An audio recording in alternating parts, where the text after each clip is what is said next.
Dear students, आज हम पढ़ने वाले हैं भारतीय प्रजातियों का वर्गीकरण। देखिए, भारतीय प्रजातियों का जो सर्वमान्य व सर्वप्रमुख जो वर्गीकरण किया वह जो वर्गीकरण किया है वह है बीएस गुहा का। बीएस गुहा ने शारीरिक लक्षणों तथा वैज्ञानिक तथ्यों के आधार पर अपना एक लेख प्रकाशित किया था 1944 में। उसमें इस वर्गीकरण को प्रस्तुत किया और उस लेख का नाम था जनसंख्या में प्रजातीय तत्व, racial elements in the population.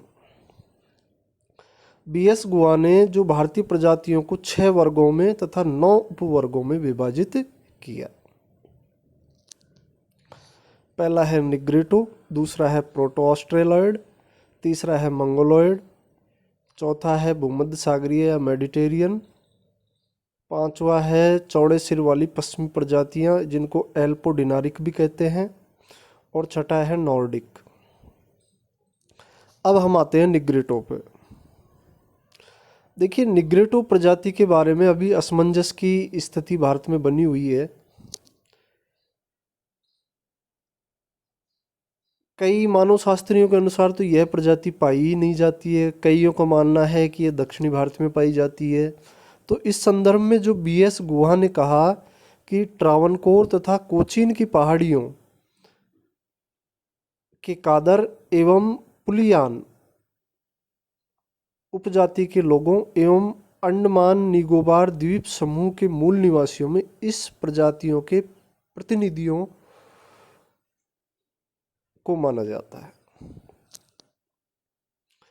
Andaman Nicobar में इस प्रजाति के लोग अधिक पाए जाते हैं, लेकिन दिन प्रतिदिन इस प्रजाति के लोगों का ह्रास होता जा रहा है। देखिए, हट्टन ने इस बारे में कहा है कि भारतीय जो प्रायद्वीपीय भारत है वहाँ के जो अधिकांश निवासी हैं वो संभवतः निग्रिटो ही थे। देखिए, ये जो लोग थे ये पहाड़ियों में गुफा बनाकर रहते थे। वट वृक्ष की पूजा का जो चलन वर्तमान में देखा जा रहा है वो इसी प्रजाति का देन है। इस प्रजाति के लोगों का जो है कद छोटा होता है, रंग काला होता है, सिर के बाल लहरदार होते हैं, घुंघराले होते हैं, होठ मोटे होते हैं, चेहरा छोटा एवं ललाट आगे की तरफ निकला हुआ होता है। इसके बाद आते हैं प्रोटो ऑस्ट्रेलॉयड या आद्य ऑस्ट्रेलॉयड। तो भारत की जो विभिन्न जनजातियां हैं इसी प्रजाति से संबंधित हैं और ये लोग जो हैं प्रायद्वीपीय भारत में पाए जाते हैं। दक्षिणी भारत में निवास करने वाले मलायन, चेन्नू, कुरुम्बा, यरूबा, मुंडा, अराव, हो, गोंड, खांड, कोल, संथाल, भील आदि जो जनजातियां हैं इसी प्रजाति से संबंधित हैं।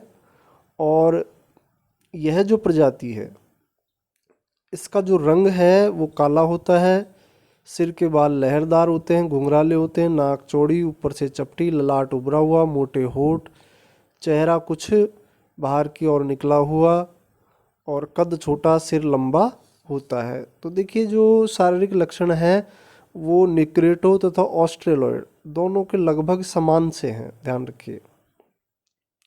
इसके बाद हम आते हैं मंगोलॉयड प्रजाति पे। तो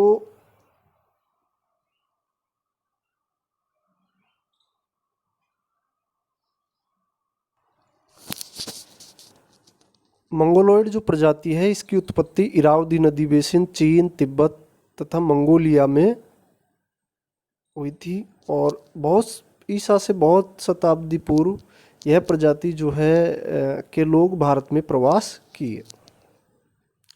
यह प्रजाति भारत के उत्तरी पूर्वी भाग में नेपाल, असम, कश्मीर में पाई जाती है। इनका जो मुंह है वो चपटा, गाल की हड्डियां कुछ बाहर की ओर निकली हुई, आँखों का रंग बादामी, शरीर पर बालों की मात्रा बहुत कम, कद छोटा, सिर चौड़ा, त्वचा का रंग कुछ पीलापन लिए हुए होता है, आंखें तिरछी इनकी प्रमुख विशेषताएं हैं। इस प्रजाति को 2 उप प्रजातियों में बांटा गया है। पैलियो मंगोलॉयड और तिब्बती मंगोलॉयड।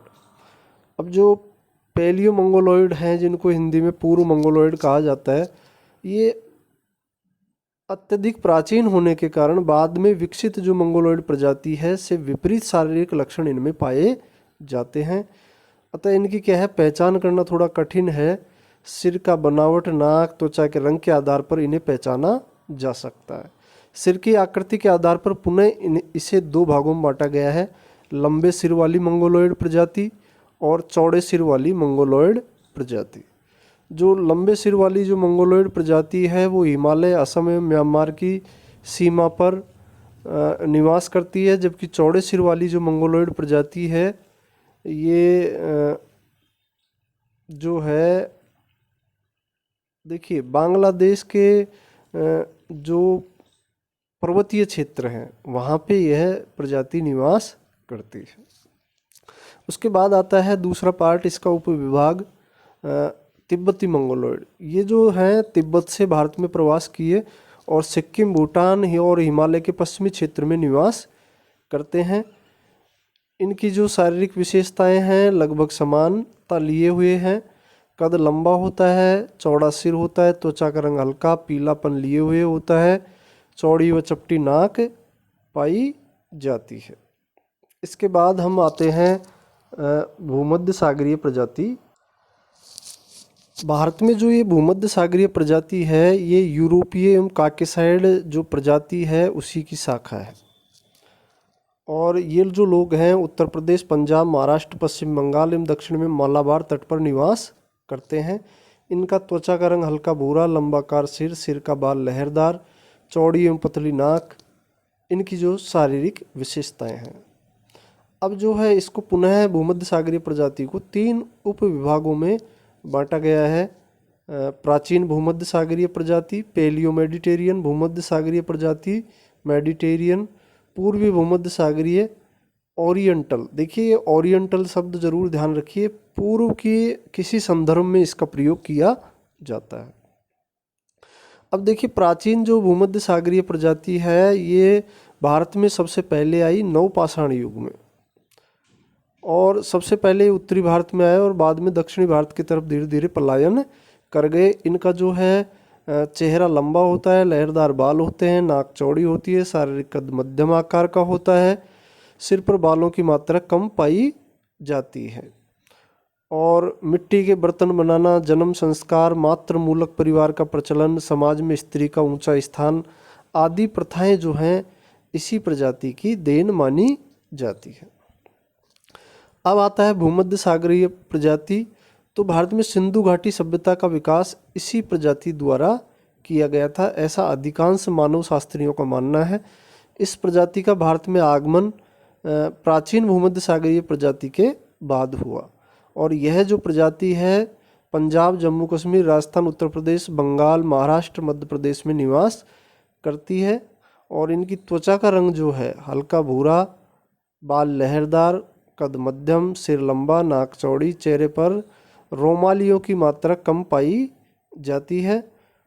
पशुओं को पालतू बनाना, नदी से यातायात करना, वस्त्र आभूषण, भवन निर्माण कला आदि सांस्कृतिक प्रक्रियाओं की देन इसी प्रजाति को मानी जाती है। उसके बाद आता है पूर्वी भूमध्य सागरीय ओरिएंटल मेडिटेरियन रेस। इस प्रजाति की जो उत्पत्ति है तुर्की एवं अरब से हुई तथा वहाँ से स्थानांतरण करके ये भारत आए थे। वर्तमान समय में यह प्रजाति पंजाब, हरियाणा, राजस्थान और उत्तर प्रदेश के पश्चिमी भाग में निवास करते हैं।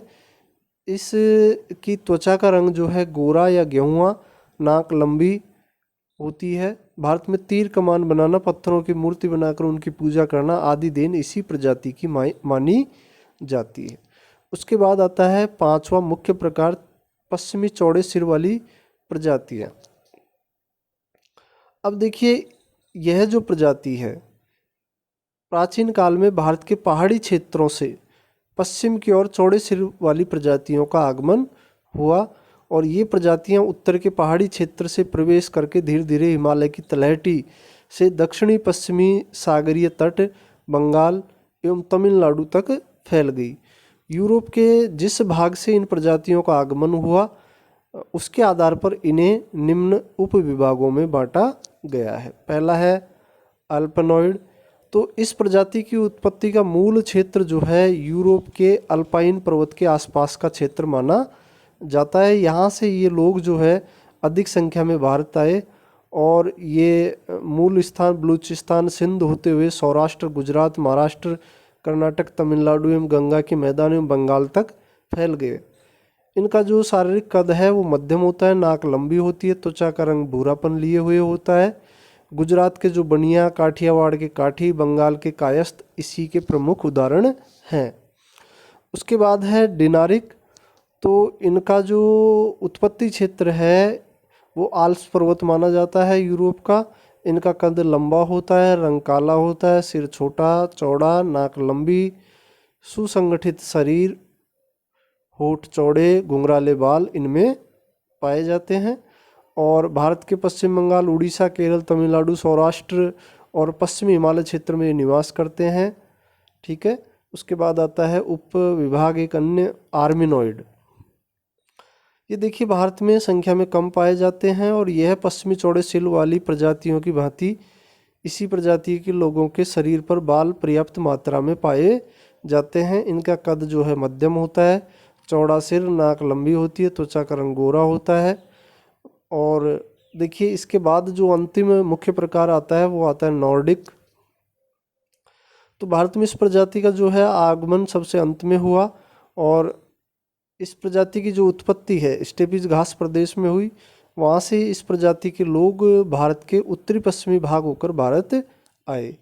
पंजाब, गंगा, यमुना मैदान में होकर ये पूरे भारत में फैल गए और वर्तमान में इस प्रजाति के लोगों की अधिकतम संख्या जो है पंजाब, हरियाणा, राजस्थान, उत्तर प्रदेश में पाई जाती है। नॉर्डिक जो प्रजाति के लोगों में शारीरिक कद लंबा एवं सुसंगठित, शरीर का आकार बड़ा एवं लंबा, नाक लंबी, पतली एवं ऊंची, त्वचा का रंग गोरा, आँख नीली पाई जाती हैं। उत्तरी पश्चिमी सीमा के रेड काफिर, रामपुर के खलस आदि इसी प्रजाति का प्रतिनिधित्व करते हैं। ठीक है। इसी के साथ हमारा टॉपिक होता है ख़त्म। इसको आप लर्न कीजिए और तैयार कीजिए। इम्पोर्टेंट टॉपिक है BS गुहा का भारतीय प्रजातियों का वर्गीकरण। इसी को वर्तमान में सर्वाधिक मान्यता प्राप्त है। इसके अलावा भी बहुत से वर्गीकरण प्रस्तुत हुए हैं लेकिन आप इसी को तैयार करें। धन्यवाद।